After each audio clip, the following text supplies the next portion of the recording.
terrible. And even when Pam Bondi got the information in February of 2025. Everything was clear in February of 2025, and Pam Bondi, under Donald Trump's order, could have just released everything, and she didn't, and he didn't. Okay. Welcome back, everyone. Genuinely glad you are here for this one, because this might be one of the most back-and-forth conversations we have reacted to in a while. So what you are about to watch is a Trump supporter and a liberal speaker going head-to-head on some of the biggest political topics out there right now.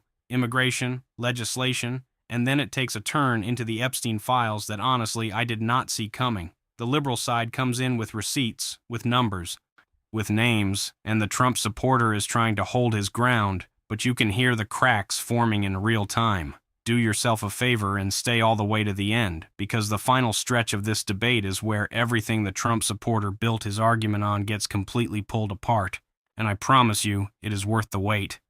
Also, drop a comment and let me know where in the world you are watching this from. Honestly, one of my favorite parts of every video is seeing how far this reaches, so tell me your city, your country, wherever you are tuning in from. Alright, let's get into it. Yes, they did. The Bipartisan Infrastructure Bill, the Chips and Science Act, the PACT Act, the Inflation Reduction Act, the American Rescue Plan. These are all policies they helped pass. The Violence Against Women Act that was continued, right? We can point to plenty of things. Yeah, the Bipartisan Safer Communities Act.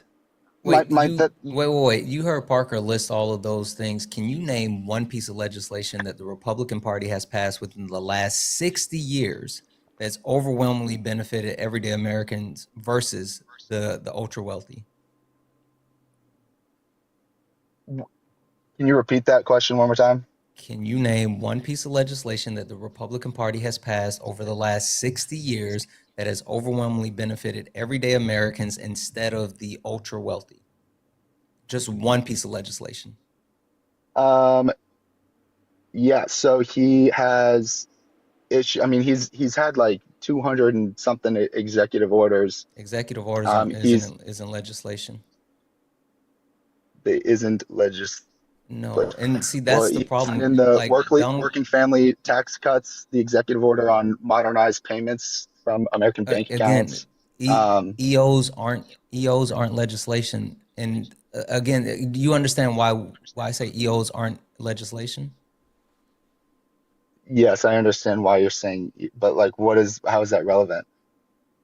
It's relevant because it's not something that Americans can count on. Literally, EOs can be overturned through the courts, or as soon as the next president comes into power. Donald Trump signed, I think it was 244 EOs in his first term. And by the time that he made it back to office, there were only 14 of those 244 executive orders that were still in place. Like it absolutely does nothing. That's why it's important to actually have actual legislation passed. Everything that Parker named were actually bipartisan pieces of legislation that was passed under the Biden administration.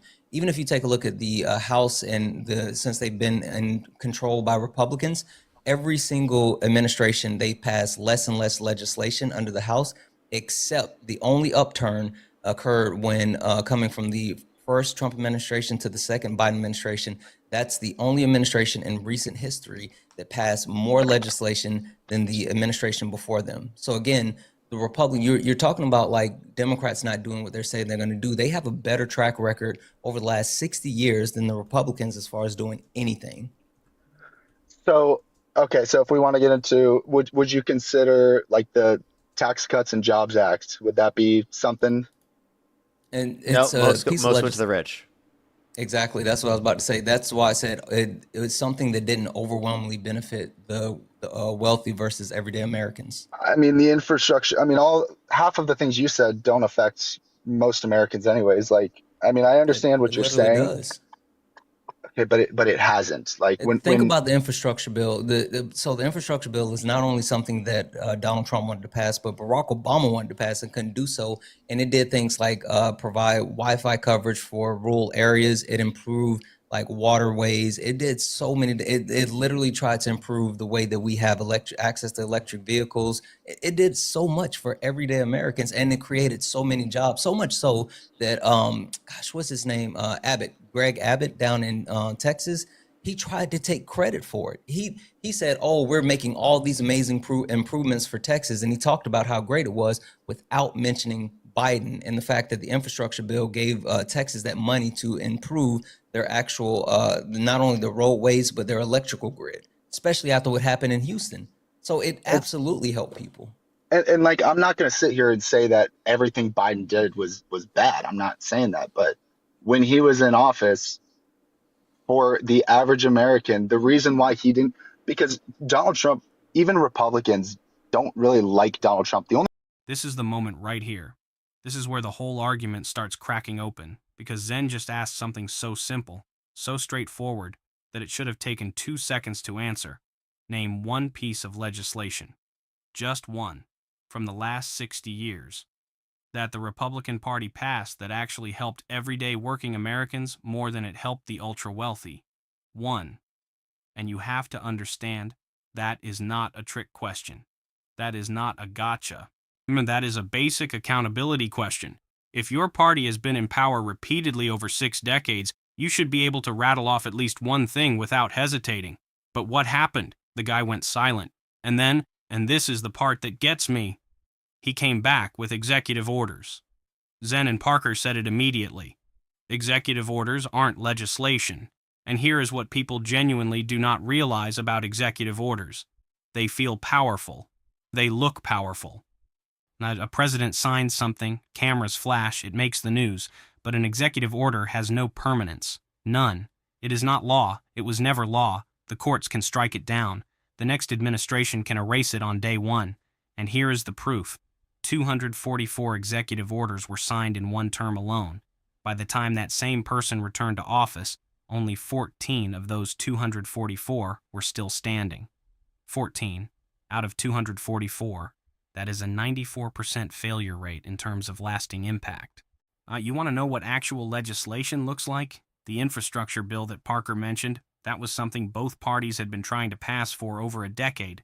Barack Obama tried, couldn't get it done. It finally passed under the Biden administration, and it did things like bring broadband internet to rural communities that had never had reliable access, rebuild waterways, modernize the electrical grid, and here is the part that should make everyone laugh. Greg Abbott, the governor of Texas, stood up and publicly celebrated the improvements happening in his state.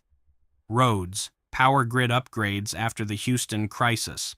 He took credit for all of it, without ever once mentioning where the money actually came from. That is what legislation actually does. It creates something real, something that outlasts one news cycle, something a governor from the opposing party is quietly benefiting from while pretending it doesn't exist. That contrast alone tells you everything you need to know about the difference between policy that actually governs and policy that just performs.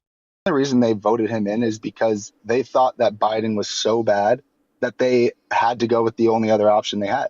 And that's how, like, because I wasn't very into politics back when 2024 when we were voting. And, everything that I was seeing from Kamala speaking to Biden's, I don't even know what he was doing for 4 years, but Biden's, when he was ever talking, it just sounded like a TV show. And I'm not saying that Donald Trump doesn't sound like that, because he obviously literally he looked up at the eclipse with his naked eye. He said that if Jesus were the vote counter, that he would have specifically won in the state of California. He said that we should look into disinfectant by injection to fight COVID-19, that we should nuke hurricanes to fight them. So, I mean, there are countless things you can point to of Trump that are actually delusional shit to say. You can't even mention anything about Kamala Harris that was dumb, that was stupid, that didn't make sense. Like, literally nothing. No policies either. So, like, what are you actually disagreeing with the Democrats on?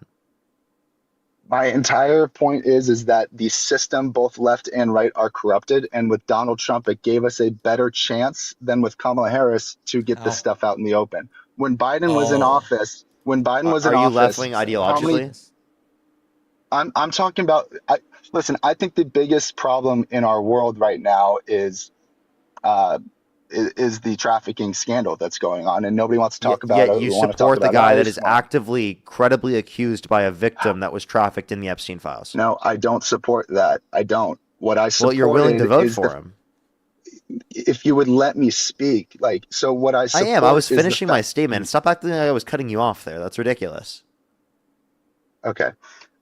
What I'm saying is that when I had two choices, my choices were Kamala, which would be a continuation of Biden's term, or Trump, who was running on the promise to release government secrets.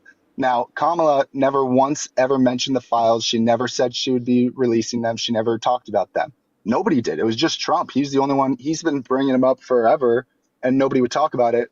And that's what been my biggest thing is people just unaware of how evil and demonic this situation really is. And even if Donald Trump is part of this, which I don't think that he's not, like, I'm not going to sit here and say Donald Trump is a You're not giving saint. an answer Like, to my question. That's why I'm like, I don't understand your point. my point is that with Donald Trump, it gave us the opportunity as Americans to actually see the government secrets that they've been keeping for us for 30 years.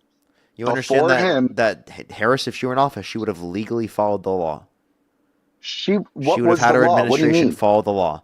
The law is to release all the Epstein files with all the explanations of all the redactions. Trump didn't do that. Why is that? Why wasn't that the law before? Because it was had to be passed by Congress, dude. I don't Okay, think you and know so how why wasn't law it passed by works. Congress before? Do you know how law works? Do you know how I'm asking a like you question. pass legislation? Why wasn't that passed by Congress What did I before? just say? What did I just say about Congress for the last like I literally just made the point as far as them passing legislation. What was the point that I made about legislation over the last few administrations? Go ahead, tell me what you said. Every administration except the Biden administration over the last administrations in history has passed less and less piece of legislation. The Biden administration is the only one that actually bucked that trend and passed more legislation under the House. Literally, the Republicans who control the House, they passed the least amount of legislation ever. Here's where the conversation shifts completely, because up until this point, they were talking policy, legislation, history, and then Parker said something that stopped everything. Parker looked directly at this guy and said, "You support the guy that is actively credibly accused by a victim that was trafficked in the Epstein files, and I want to be careful here because this is a serious topic. But I also think it is important because the Trump supporters' entire reason for voting the way he did was based on wanting accountability for child trafficking.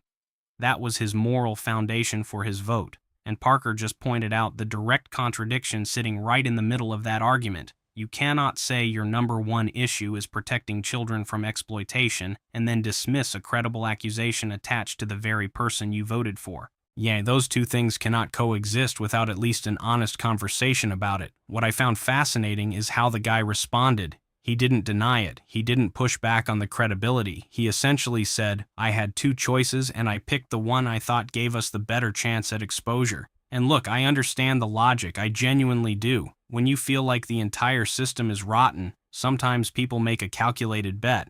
But here is what Parker fired back with that I think deserves more attention. Parker said, you understand that if Harris were in office, she would have legally followed the law. And that point is actually much deeper than it sounds on the surface. There is a meaningful difference between someone who follows institutional process and someone who runs on a promise, builds an entire political identity around a cause, and then when the moment of actual delivery arrives, does nothing. Or worse, actively slows it down. This is where I think the conversation reveals something about how a lot of people made their decision in that election. They were so focused on what someone promised they would do that they did not look carefully enough at what that same person had already done when given power before. Promises and track record are two completely different things.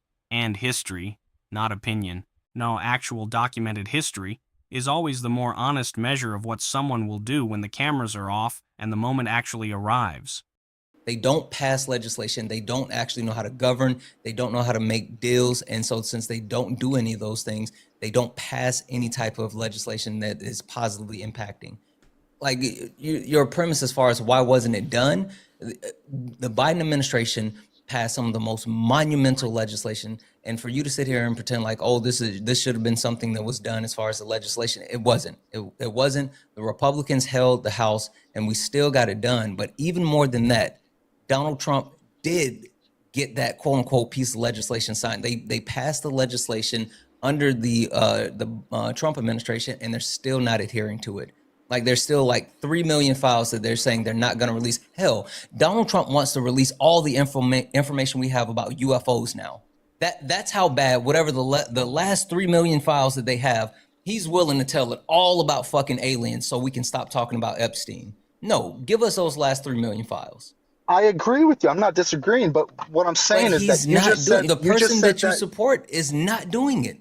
you just told me that under Biden they passed the most legislation, but they couldn't pass this I said pass legislation. more legislation than any of the recent administrations. And also, the reason why they couldn't is because there were still other things that were occurring, including open investigations. Ghislaine Maxwell was still going through adjudication. She still had like appeals and all this other stuff. So it wasn't just as simple as like, oh, pass a piece of legislation. Like it wasn't that simple. And even when Pam Bondi got the information in February of 2025.